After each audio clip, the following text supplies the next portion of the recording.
How do you make someone feel loved? It's simple. You pay attention to them. You listen to them. How do you make someone feel like they don't matter? Simple. You ignore them. You don't even notice them. You don't listen to what they're saying. So, in order to make connections with people, we're really wanting to make people feel loved. We're wanting to operate from a place of love, and there's gradations of that. Obviously, if you're in love with someone, you're going to pay attention to them all the time. You're going to dote on them. You're going to make them breakfast in bed. You're going to make sure their needs are met. So when we are connecting with someone, your first meeting, whether you're out on the street or in a coffee shop or at a high-end event, and you're chatting up people and you're getting to know people, the other person in the conversation is the most important person in the conversation.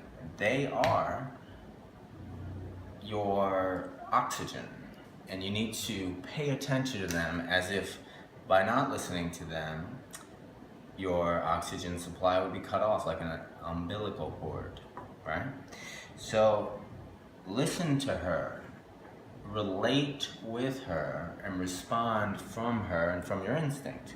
Now, of course, at the end of the day, you're the most important person in your life, your relationship with you. And if you're having a conversation with someone where you're really listening, not like this, with your eyes bulging out, you're listening with your eyes, your ears, in a relaxed manner, your intuition, and you're really listening with them, you're really relating with them, what you'll discover is if you like them, if you guys actually have a connection, rather than where most guys are, is in the agenda-ridden, I gotta get a number, I gotta get approval, I gotta get validated, I gotta get it laid, I gotta get this done, I gotta get it over with, I gotta get something. No, you wanna be there and be present, listening, relating, responding, and there's where you make a connection. By placing your attention on the other person and making them, and what that does is it makes them feel heard, it makes them feel understood, it makes them feel seen, and that's what we all want to be, is seen and heard and understood.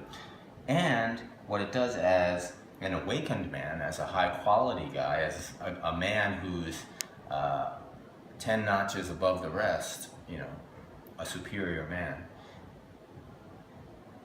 it lets him invite the women into his life that he will really connect with, that he'll really make the most impact on, and who will make the most impact on him.